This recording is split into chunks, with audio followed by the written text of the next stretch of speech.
What's up everybody, it's your boy Digital here. Today we're going to be talking about how Madam Web is getting her own solo movie in the Sony cinematic universe. I want to talk about how this could be one of the coolest things that ever happened to Spider-Man, especially if they connected with the MCU. But first, I want to let you guys know that if you could leave a like on this video and hit the subscribe button, also share as much as possible, that would mean the world to me. YouTube recently changed their algorithm to really put a damper on smaller channels like mine, so if you could do that, tell all your friends about it, it would really help my channel out. Anyways, let's get into the video. Alright, so in early September 2019, Sony announced that Madam Web was getting her own movie and it was being developed by Burke Sharpless and Matt Sazama, who are both writing on the film. I knew Madam Web from her appearances in the Spider-Man animated series, where she was actually voiced by Joan B. Lee, who, if you don't know, was Stan Lee's wife, and in that, she has similar powers to what she did when she originally made her first appearance in The Amazing Spider-Man 210 in 1980. Madam Web is unanimously blind throughout all of the series, except for the second iteration of Madam Web, which is Julia Carpenter. During the Dead No More: The Clone Conspiracy storyline, Madam Web was cloned by the Jackal and she tips off the Prowler about a bank robbery vision, which he manages to stop. When the Prowler goes to get more information from the hacker for Madam Web, she tells him that she sees buildings filled with agony that cannot escape. When the new villains at U Technologies are getting out of control, Jackal sends Electro to find Prowler to put them under check again. Electro goes to Madam Web's room and tortures the telepath into giving her Prowler's location with the intent to kill him. This is where Julia Carpenter senses that Madam Web is alive from telepathic feedback resulting from Electro's attack. Julia infiltrates the new U technology and uses the opportunity to investigate the nearby abandoned facility. It's during this time that Julia is led to Madam Web, who refuses to take her medication to aid her in healing from Electro's attack. Madam Web sees the future and refuses to be a part of it, but before dying from the clone degeneration, Madam Web tells Julia to save the Prowler. This is when, dying, she displays the ability to transfer her mutation to another individual, who is Julia Carpenter. Now, Julia can be found in other things, for she is the second Spider-Woman before she was ever the second Madam Web. I guess she's number 2 like Kyrie, but she could be found in this Ultimate Spider-Man vs. Sinister 6 series, where the version of that character is a young redheaded girl and she does not suffer from either blindness or paralysis. She and Doctor Strange work together to get Spider-Man and Kid Arachnid to the other Spider-Verses. Now, I want to say that these complex storylines are what make me believe that Sony has the ability to do something really fantastic with this movie here. They could make something complicated, fun, and smart all at the same time. It doesn't have to be just a normal movie. It could be creepy, it could be dark. Any way that they choose to go with it, I think that it will work out, because the complexity of these storylines all interweaving and how they could bring all the characters together from the different universes is what I think could make this magical. There is such a rich history of the Madam Web character and her dealings with Spider-Man and her dealings with all the other Spider-Women. Her granddaughter is actually the 4th Spider-Woman, Charlotte Witter, so this could be the introduction of any Spider-Woman into the series, which I know is something that the MCU is wanting to go for right now with the quote-unquote MCU. I also think that this could be a very big step for maybe linking up Miles Morales with Peter Parker. Who knows what could go on with this. I want to say that they could make a fantastic story. I want to believe in the writers and the team behind it, Sony, but I just don't know. All I know is I'm excited for this. This is something that seems a little bit out of the blue, because let's be honest, Madam Web is not a household name. No one is getting Madam Web action figures at the moment, but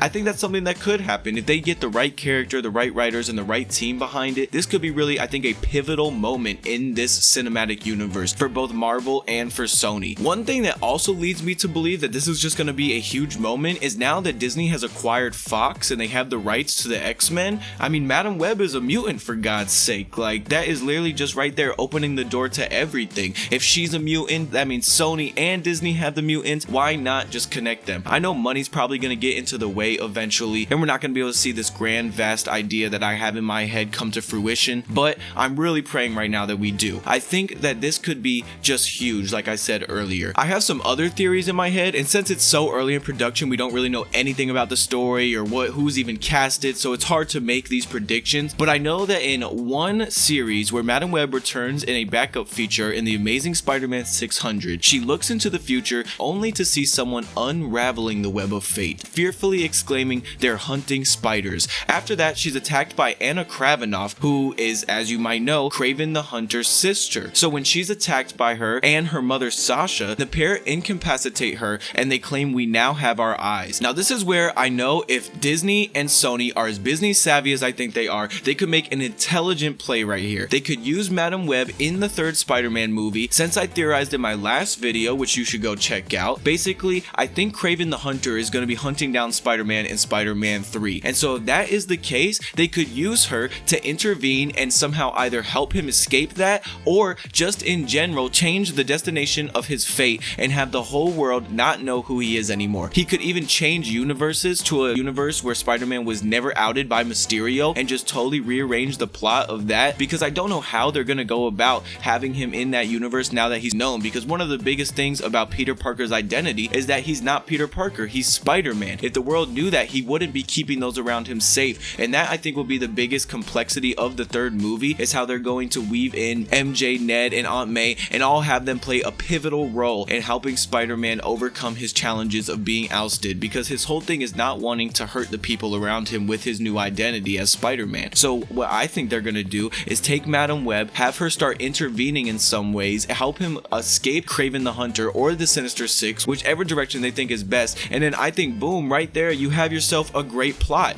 They could even, if they wanted to, take the already well-conceived notions of Doctor Strange's astral projection and help that just smooth in the transition with Madam Web, use things very similar in both universes to help us really understand and make it feel like it's one whole universe together, and things like that I think could really just be the smartest ways that they could combine all of these different movies. I think that it would be one of the biggest things in cinema ever if we had two different studios working together to give the fans something that is better overall, because let's be honest, everything is about money, everything's about their paycheck at the end of the day, and if we get a good story along the way, that's really just a benefactor of that. It's not something that is their main focus. A lot of the times they're not even going for good indie directors or anything like that, which is one thing I think Kevin Feige has provided to us, is he really has grasped the concept of that it doesn't take a big name Spielberg or JJ Abrams to give somebody a good action superhero movie. I think the Star Wars new sequel trilogy in particular has fallen victim to that, with all these directors and having it be mismanaged so poorly. I don't know if I'm gonna make a video on Kevin Feige coming over to the Star Wars universe and working with Lucasfilm and Kathleen Kennedy. Maybe I should. Let me know down below in the comments if you would want to see my opinions on that. But I think that that is the funniest thing ever, because he has done so well with the Marvel universe, and Kathleen Kennedy and Lucasfilm and Disney in particular have done so poorly with the Star Wars sequel trilogy that they were like, yeah, let's just get this man over here to fix everything up for us, or at least make some good press so people aren't